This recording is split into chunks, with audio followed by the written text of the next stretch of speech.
de los temas precisamente de coyuntura, los temas importantes. Querida Yasmín, muy buenas noches, ¿cómo estás? ¿Estás tú? Ya veo que muy bien. Y bueno, sabemos que ahí, está pendiente la participación de Sósimo, por supuesto, pero nosotros ya aquí, muy preparados para hablar del tema. Claro que sí, la Guardia Nacional y con un invitado de lujo, Federico Anaya Gallardo, abogado defensor de derechos humanos. Él es licenciado en Derecho por la Facultad de Derecho de la UNAM, abogado defensor de derechos humanos, asesor político, columnista de La Jornada en San Luis y en el portal de Julio Astillero. Eh, ¿Por dónde le entramos, Yasmín, para presentar a nuestro invitado especial? Pues yo diría que le entremos de lleno al debate profundo, al análisis serio de este tema que ha causado muchísima intriga, pues, porque sobre todo quienes son opositores al proyecto del presidente se han encargado de magnificar ciertas noticias, pero sobre todo de remover hay fibras que tienen que ver sobre todo con temas sensibles.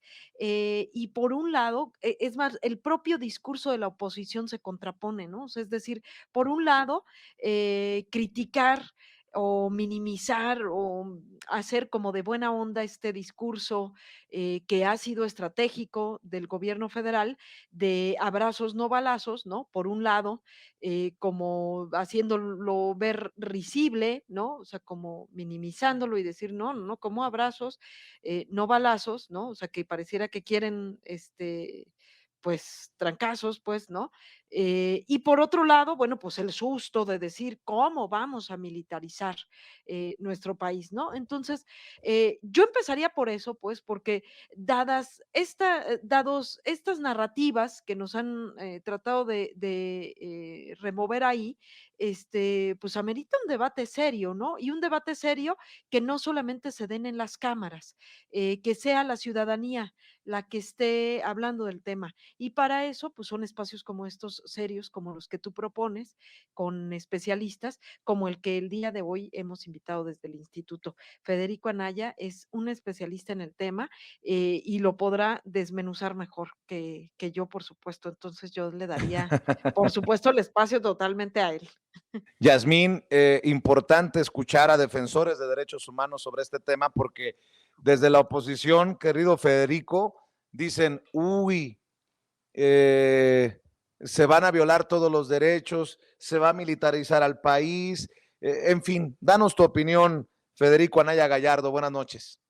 Buenas noches. Mira, hace muchos años que yo tengo un debate, siempre en el mejor de los planes, con Fray Miguel Concha, que él sí es gran defensor de derechos humanos. Y mi problema es que todo el problema de militarización, intervención indebida de Fuerzas Armadas en la vía civil, etcétera, es una constante que no hemos vivido de la época neoliberal para acá, sino desde mucho antes, muchísimo antes. Y yo le decía a Fray Miguel, y se lo sigo diciendo, que ahí tenemos un problema, porque si no analizamos la realidad, no vamos a entender qué es lo que está pasando. A ver, voy a tratar de ser bien rápido, porque aquí la historia se cuenta. Ya nadie se acuerda cuando el país era 80% rural. Pero en 1940, la reforma agraria cardenista era importante porque 8, 7, si nos vamos muy bajos, de cada 10 mexicanos vivían en el campo. Bueno, pues en esa época y durante los siguientes 40 años hubo unas cosas llamadas cuerpos de defensa rurales, que en 1970 tenían más gentes en armas que el ejército profesional.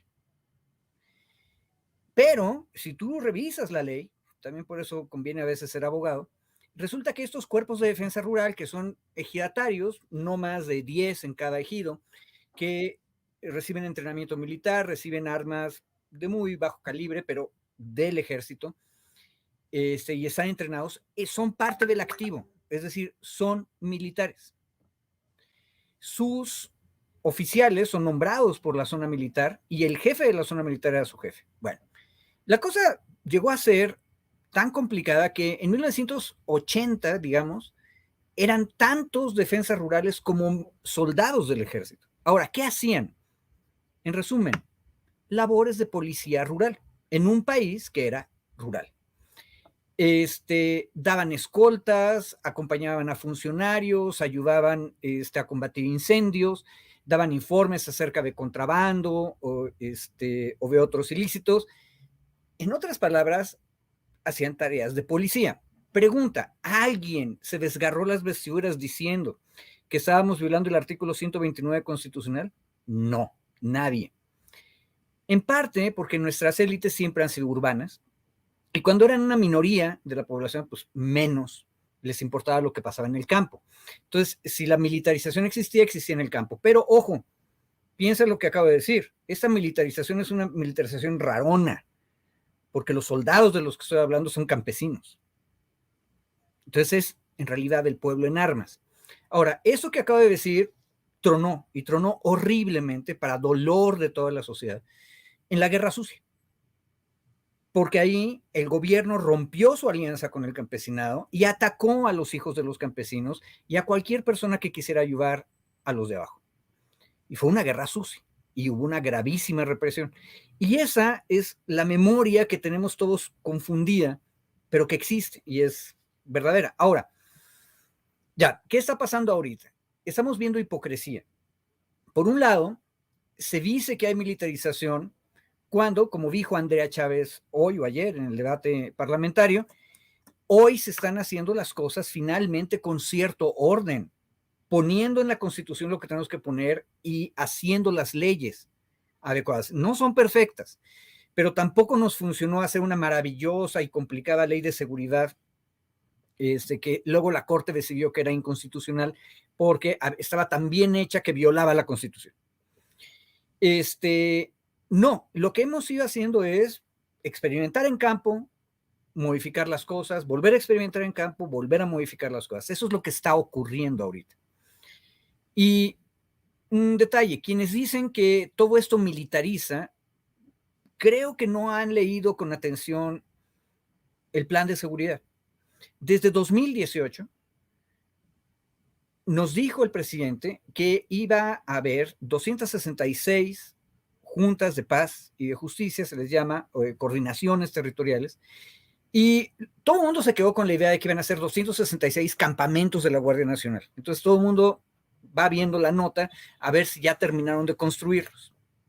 No, esos 266 son espacios diarios de reunión donde están sentados el encargado de la Guardia Nacional en ese espacio territorial, un representante del Ejército, un representante de la Marina, fiscal federal, fiscal del Estado, presidencia municipal que corresponda, gobierno del Estado y los secretarios o representantes de las secretarías federales que llevan los programas sociales. Si uno hace la cuenta, en general, la mayoría de los que están sentados ahí son civiles. E incluso el Plan Nacional de Seguridad dice que hay asientos que están hechos para la sociedad civil. No queda muy claro cómo en cada estado se decide quiénes de la sociedad civil están presentes. Eso es una cosa que también hay que revisar con atención. Pero el asunto es que esas gentes, no nada más el comandante de la Guardia Nacional, son los que están viendo lo que está pasando día a día en seguridad. O, pregunta, ¿ustedes creyeron que el presidente de la República tiene una bolita mágica o estas del Señor de los Anillos, las Palantir, donde pueden ver cualquier cosa que está pasando en el mundo? No, las 266 mesas que estoy diciendo producen la información cada día que se manda a la mesa del Estado, donde tendría que estar sentado todos los días también la persona, varón o mujer que sean, los gobernadores de los estados, y a la mesa nacional, que es la que preside el presidente todos los días. Perdón por el pleonasmo. ¿Dónde quedó el mando militar que se manda a sí mismo? Que eso es la militarización. En ningún lado. Tú tienes sentados a los civiles y a los militares, y en teoría los civiles son los que llevan la mano.